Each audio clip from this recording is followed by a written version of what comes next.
Theodore. He's a tugboat and a friendly tugboat too. Pushing and a pulling in the great big harbor, in the great big world is so much fun. So many brand new things to discover. Waking with the sun, gotta get the job done. Oh, Theodore and Emily, Foduck, Hank and George, and the harbor master too.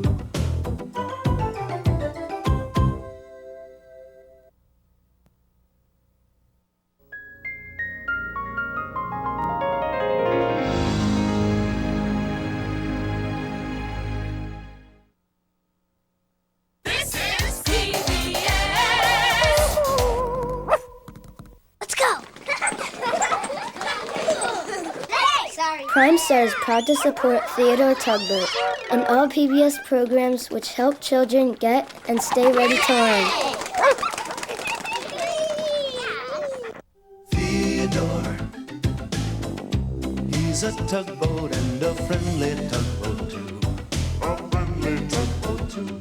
Oh, Theodore likes to do the things that friendly tugboats do.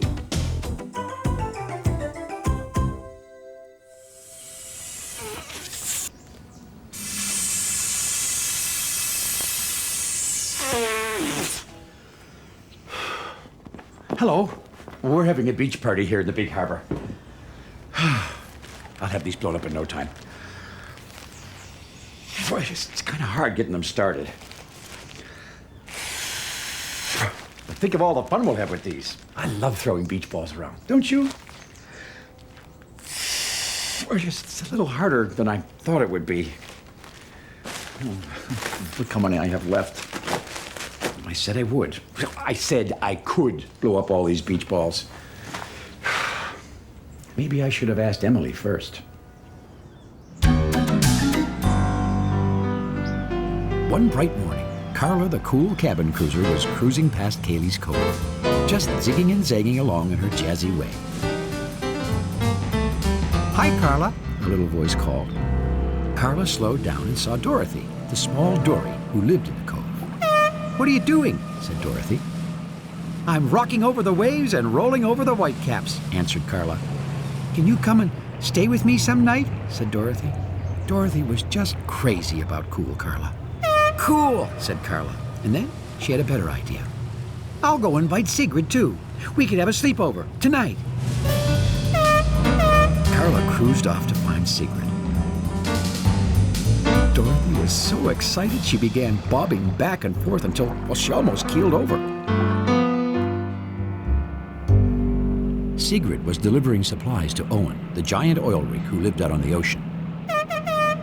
Sigrid knew that tooty-toot-toot sound anywhere. Sure enough, it was Carla. Dorothy and I are having a sleepover at Cayley's Cove tonight, called Carla. It was my idea. Are you coming? Sigrid thought about it for a moment. Well, I'll go if my friend Emily can go, she said. Cool! Emily's my friend too, smiled Carla. I'll go ask her. See you at 8 and don't be late.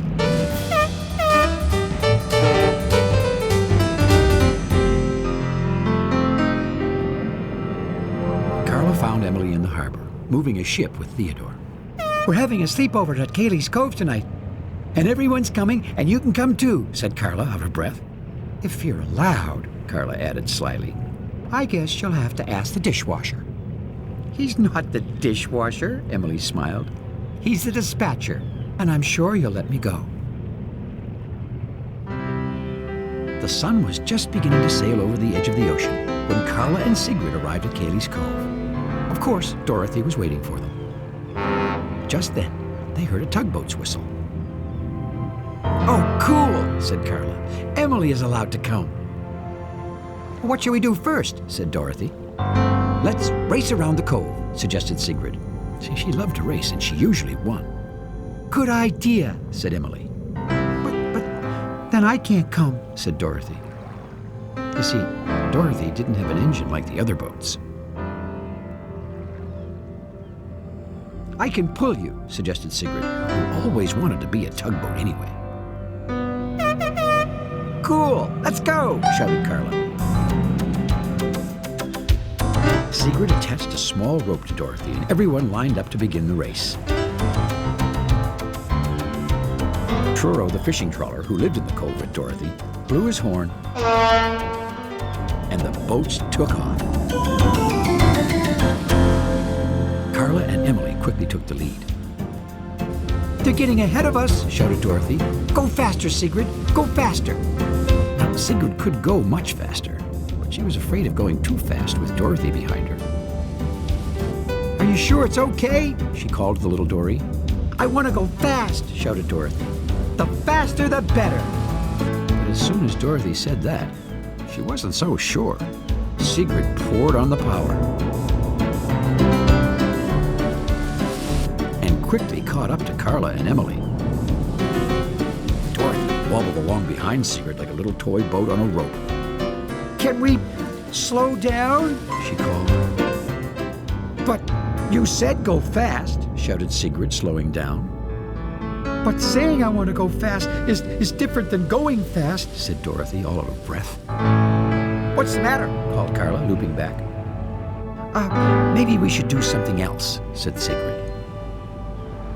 "We can go to Shipwreck Rock," suggested Dorothy.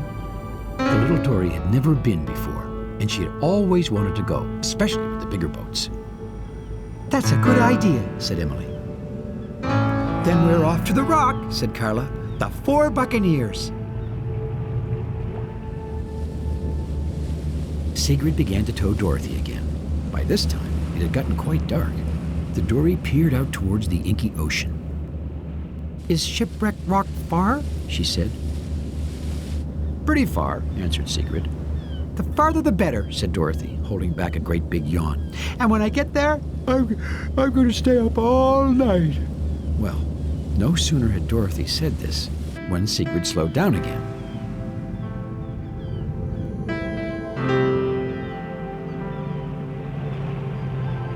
"What's the matter now?" said Carla. "Shh. Dorothy's asleep," whispered Sigrid.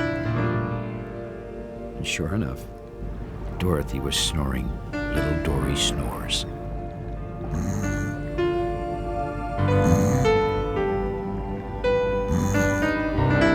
"I guess it must be past her dock time," Emily grinned. "Should we still go to Shipwreck Rock?" said Sigrid. "It would be really cool out there," said Carla. "Unless you guys are up past your dock time too," she added with a scampy smile. "We could tell scary stories there," suggested Sigrid. "That's a good idea," agreed Emily.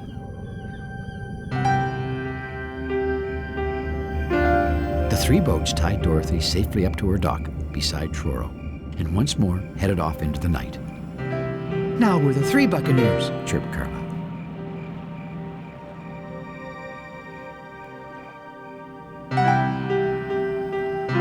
The 3 boats soon saw the grim outline of Shipwreck Rock rising up out of the ocean. "It looks different at night," said Emily.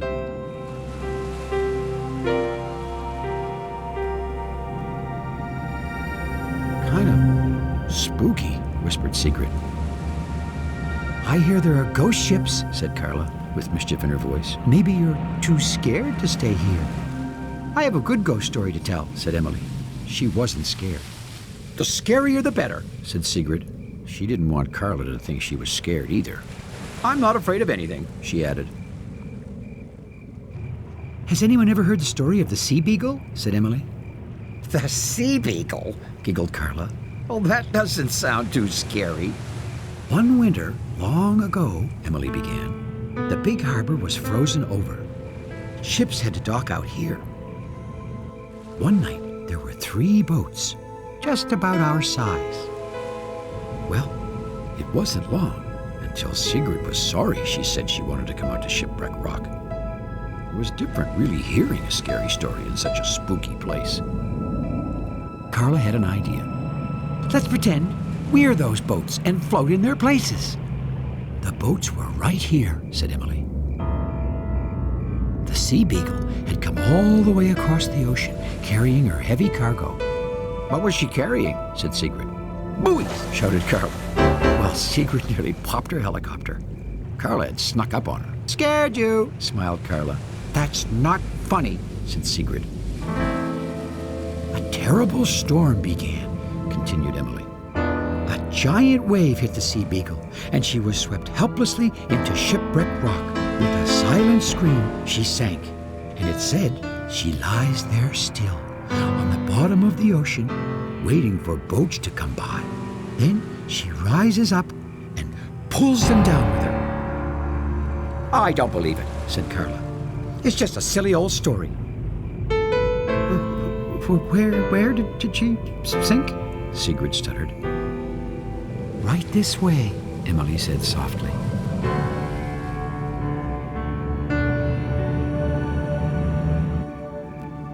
Emily led Sigrid and Carla to the deepest, darkest, creepiest part of Shipwreck Rock. They say you can hear the Sea Beagle sometimes, whispered Emily, calling for the boats to come. Awa, awa. What was that? Said Sigrid. Probably just a ghost, chuckled Carla. I think I better go check on Dorothy, Sigrid said. Just to make sure she's sleeping.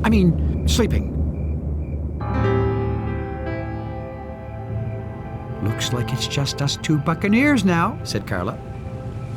Maybe we should go too, said Emily, to make sure Sigrid gets back okay. Oh, you can go, Emily, said Carla boldly. I want to see the Sea Beagle.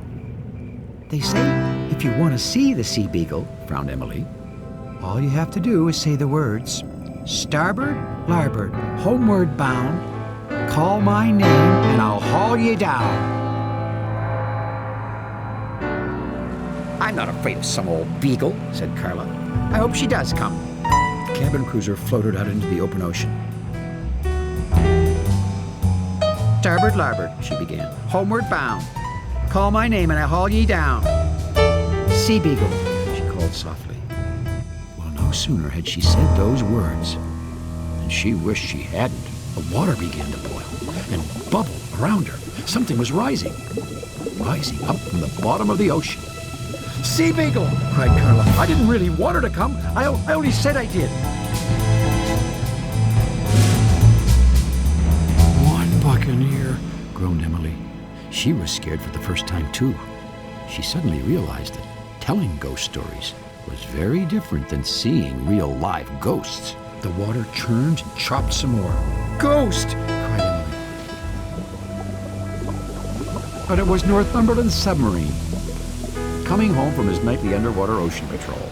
Well, Emily was so relieved she laughed out loud. You're not a ghost, Northumberland, she said. Did you just say ghost? Stammered the sub, and down he went again. Goodbye, Sea Beagle. Emily cruised back to Cayley's Cove and told Carla and Sigrid what had happened. They all had a good laugh about Northumberland the Sea Beagle, too. Just then, they heard a familiar whistle. It was Theodore. I was on the night shift, he explained, and Northumberland told me something about a ghost at Shipwreck Rock, and it's a long story, yawned Emily. I'll tell you all about it in the morning. Right now, I'm really tired. Have a good sleep, called Theodore. Me too, yawned Sigrid. I'll be snoring before you can say Sea Beagle, added Carla. Well, for the first time that night, they found it was very easy to do exactly what they said they'd do.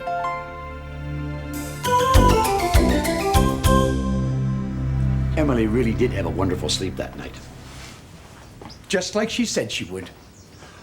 Oh, and I said that I would blow up these beach balls. Oh, but there's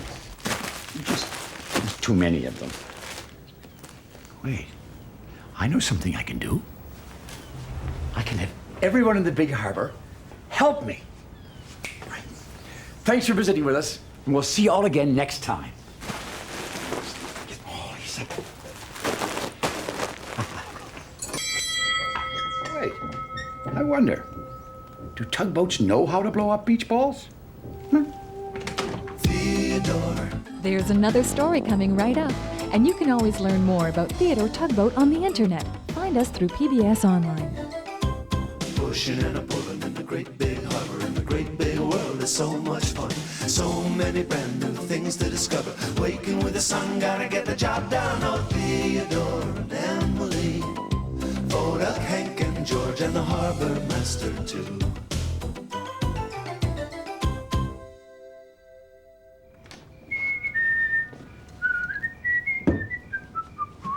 Hello. The Tugboats have invited me to join them for storytelling time tonight. I'm looking forward to it. Now, it gets kind of dark down along the docks at night, so I think I'll take my super light with me. It's right here. There it is. Look at that. Isn't that the greatest thing you've ever seen? I can hardly wait to show it to the tugboats. Oh, what do you know about that? My super light doesn't seem to have any light. It's not working, you know? And the tugboats are waiting for me so they can begin storytelling time. You know, there is a story we could tell. It's about the time that Theodore was expecting to do something, and something very different happened. The evening sun was setting on a very special day in the big harbor. The Queen Stephanie, the grandest ocean liner in all the world, was leaving. And I'd like you to meet our friend Bedford Bowie, smiled Theodore. Hello, Bedford, said the Queen. Hello, Your Majesty, said Bedford.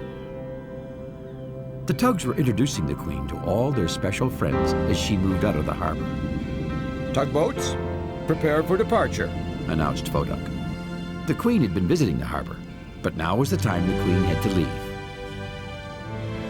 The tugboats all got in their places. Present whistles.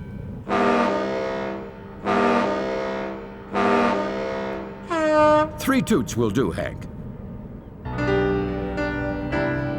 I really enjoyed my visit to the big harbor, said the Queen.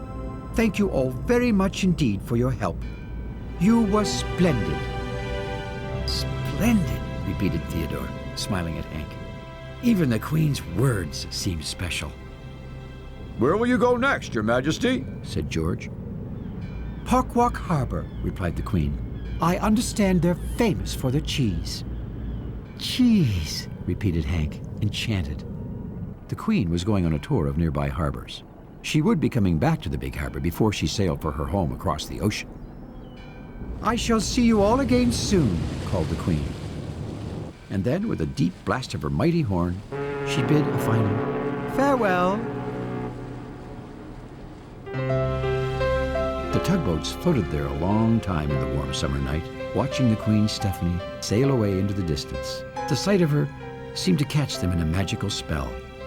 She's the greatest, said Theodore quietly. The grandest, agreed Emily.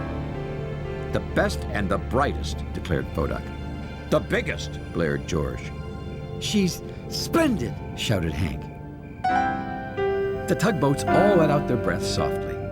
Seeing the Queen disappear over the edge of the ocean was just like seeing the second setting of the sun that day.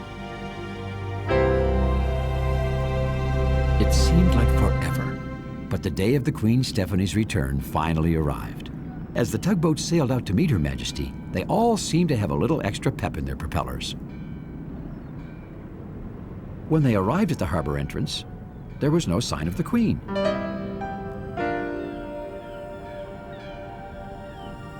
We should be able to see her by now, said Emily. I hope nothing's happened, frowned Foduck. I can't wait to see the Queen again, said Theodore. I hope she brought cheese, shouted Hank. Someone's coming, called George.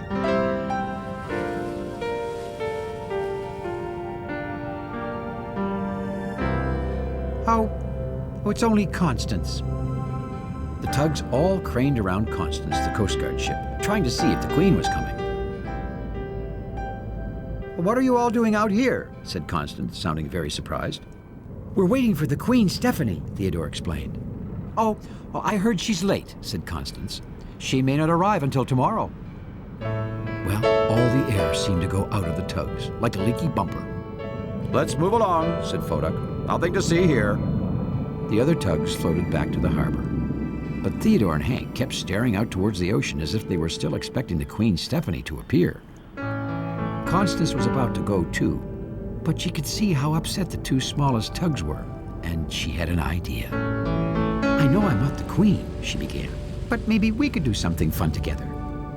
We? Repeated Theodore. I mean, you and me? I mean, we? Fun? Added Hank. Theodore and Hank were surprised. You see, they thought Constance was very serious and just did her job. She never did anything with anyone. At least, certainly not tugboats. Maybe you have other things you'd rather do, Constance said quickly, and turned once more to go. Something in the way Constance said that made Theodore think that maybe Constance really did want to do something with them. Maybe it would be fun to do something together, Theodore called to Constance. It would? Repeated Hank. Theodore nudged Hank. Constance turned once more to the tugs. Oh, well, fine, she said slowly. And then she was quiet again, as if she didn't really know what to say next. Should we go? Suggested Theodore. Yes, good idea, replied Constance. We should go. Theodore and Hank headed after Constance. It won't be like the Queen, Hank said quietly. Constance isn't grand and great and splendid. Well, Theodore didn't say anything, but inside, he was thinking the same thing. Theodore and Hank followed Constance quietly along the coast. If you ever come out here at night, warned Constance, still trying to think of something to say, always tell someone where you're going, in case you get lost and I have to look for you. We know that, Theodore said. It sure wasn't much fun being with Constance so far. How can you see anything out here? Hank wanted to know. With this. Constance turned on her powerful Coast Guard searchlight. I bet you can see all the way across the ocean with that, said Hank. Can you shine it out there? Hank, it's not a toy, replied Constance. If a ship were to see this light shining at them, they might think I wanted them to stop so I could search them. The tugs didn't say anything, but they both felt like going home. And Constance could feel it too. But maybe, she added in a gentler voice, I could shine my light on you. You mean you want to search us? Hank said nervously. No, Constance chuckled. When I was smaller, I used to practice using my searchlight by playing searchlight tag. Searchlight tag? Repeated Theodore, getting interested. How do you do that? We'll pretend that big rock over there is home dock, explained Constance. You both have to get there before I shine my light on you. That might be fun, said Theodore. Well, Hank was already beginning to have fun. I'll count to 10, and you start floating, she called. Constance turned to face the shore. Theodore and Hank hurried off, smiling delicious smiles as Constance started counting. 1, 2, 3. Theodore and Hank turned off their engines. They were as quiet as catfish. Ready or not, she called again. Here I come.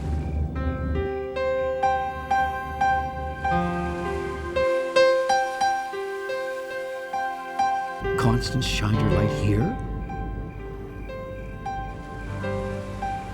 and there. But the crafty tugboats were nowhere to be found. Now! Cried Theodore. The tugs quickly turned on their engines again and made a race for the rock. Constance swung her big light around. But the tugs made it. Home free! They shouted. Good job, called Constance. You know, Constance really is kind of fun, Hank said to Theodore. And Theodore was thinking the same thing. It's time for me to go back to my dock now, said Constance, floating up. Theodore had another idea. Would you like to come back with us to our dock for storytelling time? He said. Good idea, Theodore, whispered Hank. Well, yes, said Constance. Yes, I think I would like that. Back at the Great Ocean dock, the tugs saw Theodore and Hank floating towards them with Constance. Did we do something wrong? Said George. Constance is going to tell stories with us, said Theodore. The other tugs were very surprised. No one ever did anything with Constance. Everyone made room for the bigger ship. It was a tight squeeze. "Sorry," said Constance, bumping a little as she found a place. At first, no one said anything. It felt strange having a Coast Guard ship at storytelling time. "Constance tagged us with her searchlight," Hank said suddenly. "You?" repeated Emily, surprised. "And Constance?" "It was a lot of fun," Theodore spoke up. "Tell them about it, Constance," said Hank. "That's what we do at storytelling time." "I have an even better story," said Constance, "about the time I captured a pirate ship." Oh, that sounds very interesting, said Foduck. "Yes, tell us that one," said Emily. The tugs all moved very close to listen, and Constance cleared her throat. "It was a dark and stormy night," she began. Just then, the dispatcher turned to them. "I have just received word," he announced, "that the Queen Stephanie is finally arriving." Theodore and Hank realized that they were having so much fun with Constance, they'd forgotten all about the Queen. "You may all go out and welcome her if you'd like," added the dispatcher. Everyone set off right away, their engines pounding with excitement. Almost everyone. "Aren't you coming too?" Theodore called to Constance. "You really don't need me out there," Constance replied. "No, we don't need you," said Theodore, "but we'd really like you to come." "Yes," agreed George. "Of course," smiled Emily. "With us," added Hank. "There's always safety in numbers," said Foduck. The tugboats headed out to welcome the Queen. They could see Her Majesty's lights blazing gloriously in the night. Constance shined her searchlight at the sky so the great ship would see them coming.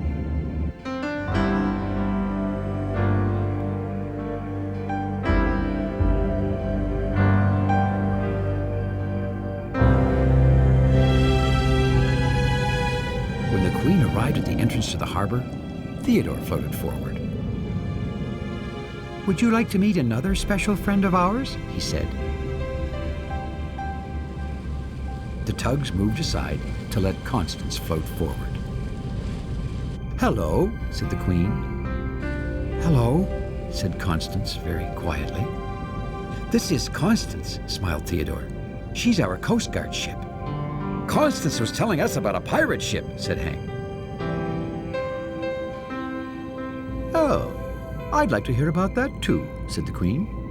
Constance began to tell her story, and everyone gathered round to listen.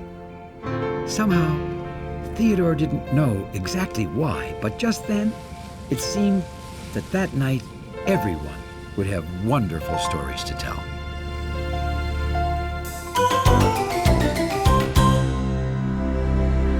Yes, something special always happens when the Queen comes to visit.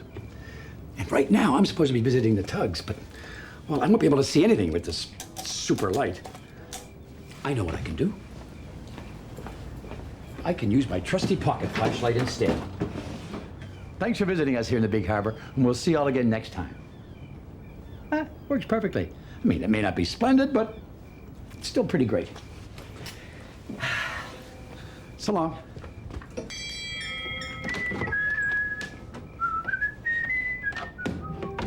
Theodore, he's a tugboat and a friendly tugboat too. A friendly tugboat too. Oh, Theodore likes to do the things that friendly tugboats do.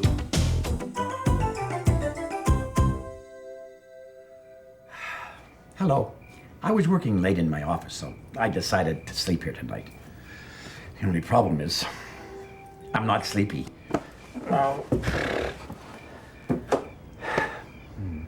I should put away my maps.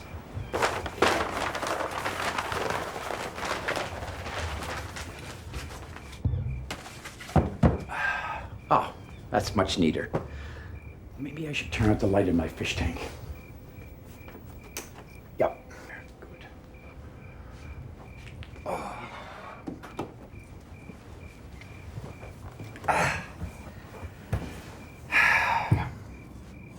Now what? I still can't fall asleep.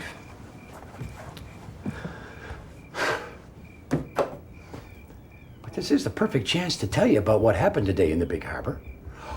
Foduck met the shy ship. One morning, Theodore was bringing Emma Sophia, the cargo ship, into the harbor.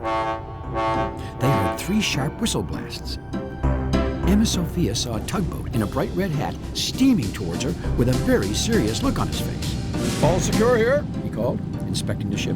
Engine in order? Hatches battened down? Foduck's radar was spinning and whirring, and his underwater sonar machine made loud pinging and poinging sounds as he checked out the ship. Barge traffic ahead, He said finally. Proceed with caution. Who was that? Said Emma Sophia nervously. Foduck, answered Theodore. He's our safety tug. Is he real? Said Emma Sophia. Mostly, said Theodore. That's just his way of saying hello.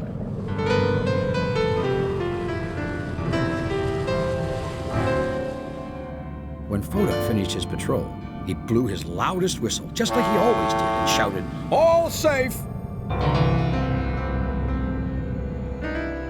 The dispatcher was waiting for Foduck when he returned to the Great Ocean dock.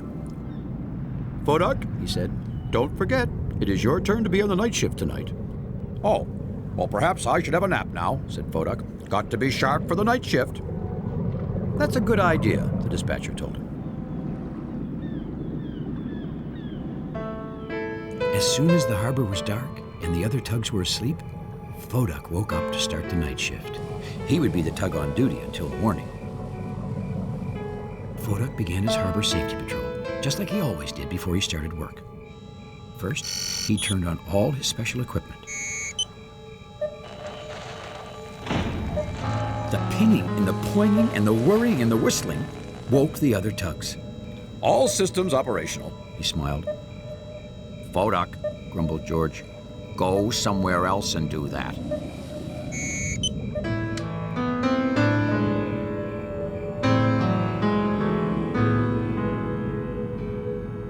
Foduck was floating along when he saw a dark shape lurking near the shore.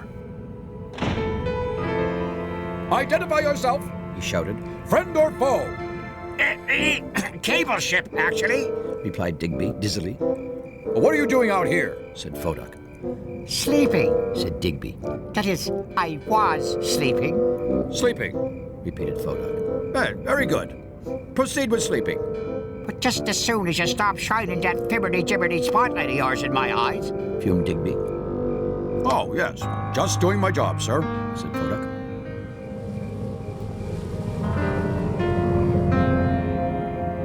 A little later, something else caught Foduck's eye. Guy's Brook, the garbage barge, looked dirty. He said to himself. A clean harbor is a safe harbor. So Foduck decided to give the garbage barge a good spray with his hose. I'm melting! Howled the grumpy barge. You see, Guysbro just hates to be clean. No need for panic, Said Foduck. just doing my job. His patrol was over, and now it was time for him to blow his whistle, like he always did.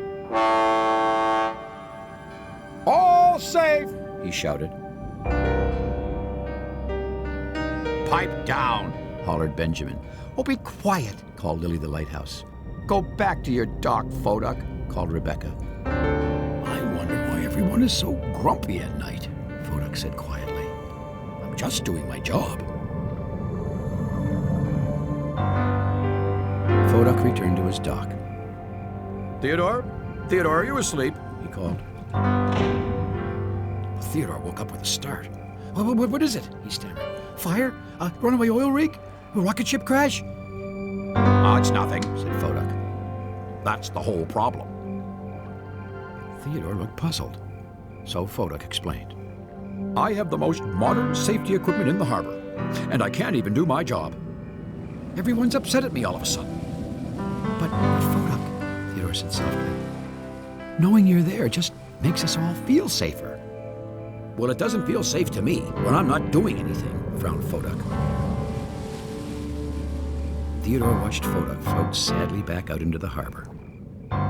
There didn't seem to be anything he could do to make his friend feel better.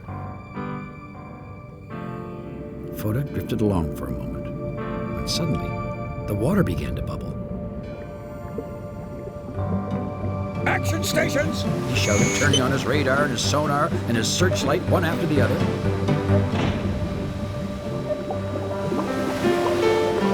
Oh, it's only you, Northumberland submarine, he said. Foduck turned off his radar, and his sonar, and his searchlight. There's a ship outside the harbor who's been there for 2 nights now, said Northumberland. She won't come in. Won't come in? Repeated Foduck, scanning towards the ocean. Oh, I've been talking and talking to her, explained Northumberland, and I think the reason she won't come in is that she's shy. She doesn't know anybody here. Foduck's engine skipped a beat. At last, something to do. I'll go right out there and bring her in, he cried. Once again, Foduck turned on his radar and his sonar and his searchlight, Ready for action. Negative, said the sub. Your job is to get the harbor calm and quiet so she won't be afraid, and then attempt to bring her into dock. Oh, said Foduck, quietly turning his radar and his sonar and his searchlight off again. Can I count on you? Said Northumberland. I'm the tug for the job, shouted Foduck, blasting his whistle. Remember, calm and quiet, whispered Northumberland, slipping away again. And you don't have much time. She's getting ready to leave. Foduck hurried off. Calm and quiet, He repeated loudly. We can't sleep. A voice called. Foduck looked around and saw it was Bayswater Barge, who was docked beside Brunswick Barge. Be calm and quiet, Foduck ordered. we're not tired. Said Bayswater. We're very restless, added Brunswick. Are your bumpers out of air? Frowned Foduck, inspecting the barges. Are your ropes tied tightly? We want a story, Said Brunswick. Yes, tell us a story. Agreed Bayswater. I'm the safety tug, frowned Foduck. I don't tell stories. Please, Begged Brunswick. a story. Pleaded Bayswater. Shh, said Foduck, alarmed. Very well, I'll tell you a story. Foduck cleared his throat and began. Yesterday, at 0900 hours, I observed that it was time for my regular oil change. So, No, not that kind of story, interrupted Brunswick. a real story, but not scary. Added Bayswater. Foduck could feel the precious minutes ticking away. He knew that shy ship might be leaving soon, but he had to get those 2 barges settled down. Well, I do know one story that Rebecca told me, He said at last. It's about Theodore and the 3 barges.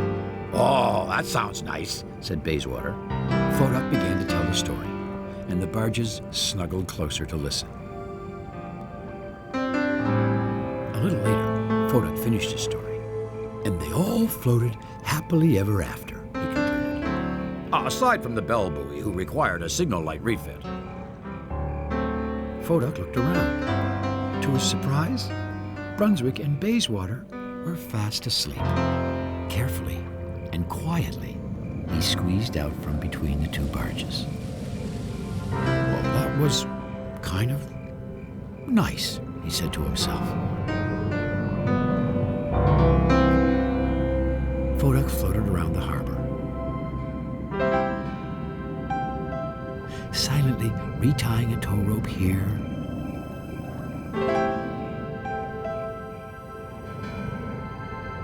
gently moving a buoy who was off a spot there. And this time, everywhere he went, instead of grumpy words and angry looks, he heard friendly snorts and satisfied smiles as he gently tucked the harbor in for the night. At last, all was calm and quiet.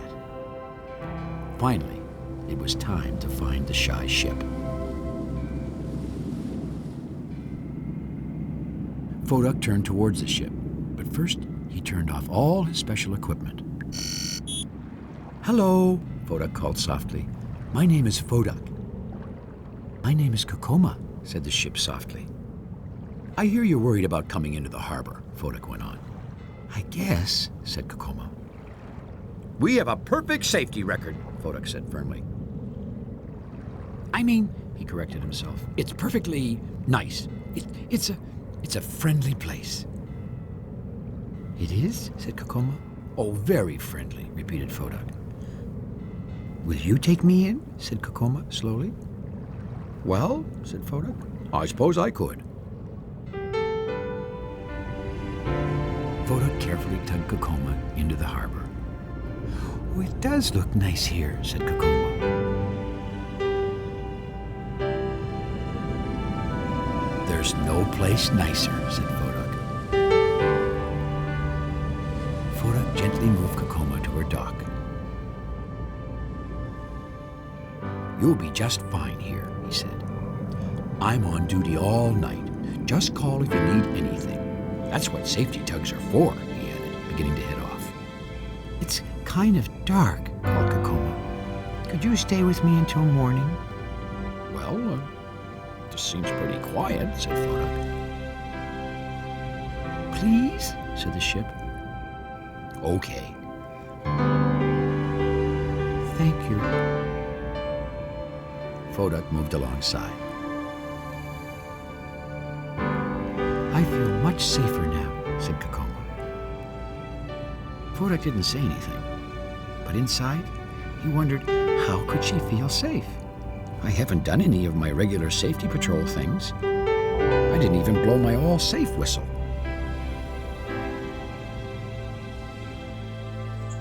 Later, as the sun was just peeking out over the edge of the harbor, Foduck looked around. The tugs were in their dock. The ships were in theirs.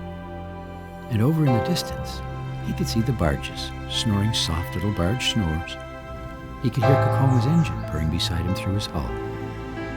And then, almost in a whisper, Foduck called, "All safe." That story made me feel so much better. I'll be able to fall asleep in no time now. I just get my bed all cozied up here. There now. Thanks for visiting us here in the Big Harbor, and we'll see you all again next time. Good night. Now, what's another nice thought to think of? Oh, yeah.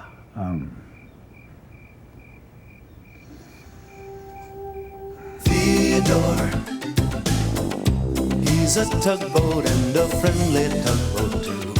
A friendly tugboat too. Oh, Theodore likes to do the things that friendly tugboats do.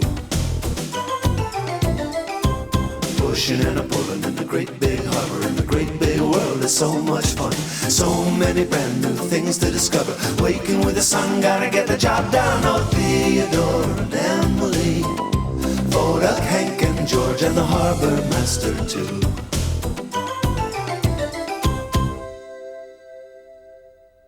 Let's go! Prime Star is proud to support Theodore Tugboat and all PBS programs which help children get and stay ready to learn.